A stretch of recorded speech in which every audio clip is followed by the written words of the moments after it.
हमारे देश में ऐसे अनेक मंदिर हैं जो अपनी अनोखी परंपरा व रहस्यों के लिए जाने जाते हैं। ऐसा ही एक मंदिर है मध्य प्रदेश के उज्जैन में स्थित भगवान काल भैरव का।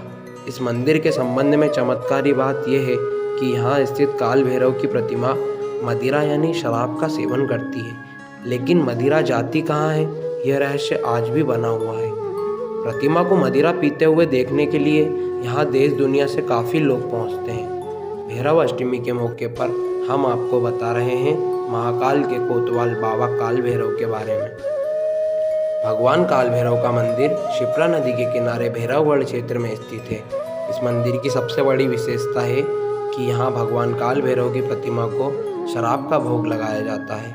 हमारी सोच यही होना चाहिए कि हम हमारी समस्त बुराइयां भगवान को समर्पित करें और अच्छाई के मार्ग पर चलने का संकल्प करें। मंदिरा यानी सुरा भी शक्ति का ही एक रूप है। इस शक्ति का उपभोग नहीं किया जाना चाहिए। इसका उपभोग करने वाला व्यक्ति पथभ्रष्ट हो जाता है। मंदिर के पुजारी के अनुसार इस मंदिर का वर्णन स्कंद पुराण के अवंती खंड में मिलता है। इस मंदिर में भगवान काल भैरव के वैष्णव स्वरूप का पूजन किया जाता है। इस मंदिर से जुड़ी अनेक किंवदंतियां भी प्रचलित हैं, जिनके अनुसार उज्जैन के राजा भगवान महाकाल ने ही काल भैरव को इस स्थान पर शहर की रक्षा के लिए नियुक्त किया है। इसलिए काल भैरव को शहर का कोतवाल भी कहा जाता है। काल भैरव मंदिर के मुख्य द्वार से अंदर घुसते ही कुछ दूर चलकर बाईं ओर पाताल भैरवी का स्थान है। ऐसी मान्यता है कि पुराने समय में योगी जन इस तलघर में बैठकर ध्यान करते थे। काल भैरव मंदिर से कुछ दूरी पर विक्रांत भैरव का मंदिर स्थित है। यह मंदिर तांत्रिकों के लिए बहुत ही विशेष है। ऐसी मान्यता है कि इस स्थान पर की गई तंत्र क्रिया कभी असफल नहीं होती। यह मंदिर क्षिप्रा नदी के तट पर स्थित है। विक्रांत भैरव के समीप ही शमशान भी है। शमशान और नदी का किनारा होने से यहाँ दूर दूर से तांत्रिक तंत्र सिद्धियाँ प्राप्त करने के लिए आते हैं। काल भैरव अष्टमी को कालाष्टमी भी कहा जाता है। कालाष्टमी के दिन शिव शंकर के इस रूप भैरव का जन्म हुआ था। भैरव का अर्थ है भय को हरने वाला, इसलिए ऐसा माना जाता है कि कालाष्टमी के दिन जो भी व्यक्ति काल भैरव की पूजा करने से भय का नाश होता है।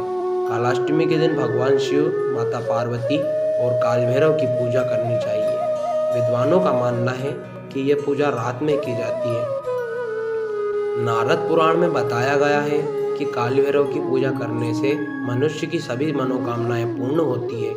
मनुष्य किसी रोग से लंबे समय से पीड़ित है तो वह रोग, तकलीफ और दुख में भी दूर होती है। अर्धरात्रि में धूप, काले तिल, दीपक, उड़द और सरसों के तेल से काल भैरव की पूजा करें। व्रत के संपूर्ण होने के बाद काले कुत्ते को मीठी रोटियां खिलाएं। इस दिन काल भैरव की पूजा करने से भय का नाश होता है। काल भैरव अष्टमी कथा। एक बार भगवान ब्रह्मा, विष्णु और महेश यानी त्रिदेवों के बीच इस बात को लेकर विवाद हो गया कि उनमें से कौन सर्वश्रेष्ठ है। विवाद को सुलझाने के लिए समस्त देवी देवताओं की सभा बुलाई गई। सभा ने काफी मंथन करने के पश्चात जो निष्कर्ष दिया उससे भगवान शिव और विष्णु तो सहमत हो गए, लेकिन ब्रह्मा जी संतुष्ट नहीं हुए।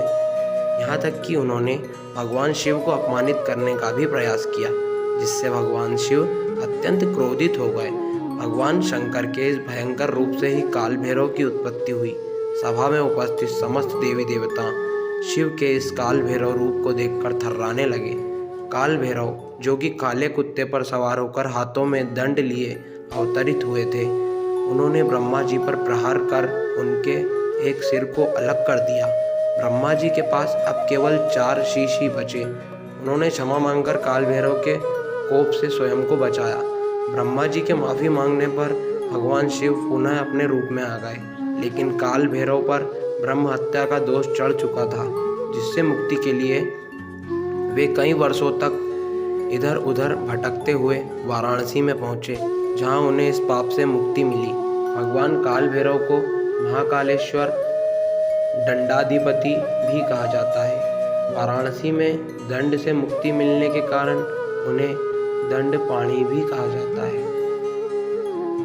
धन्यवाद मित्रों, हमारे द्वारा दी गई जानकारी अगर आपको पसंद आई हो तो वीडियो को लाइक करें और शेयर करें और हमारे चैनल को सब्सक्राइब करें।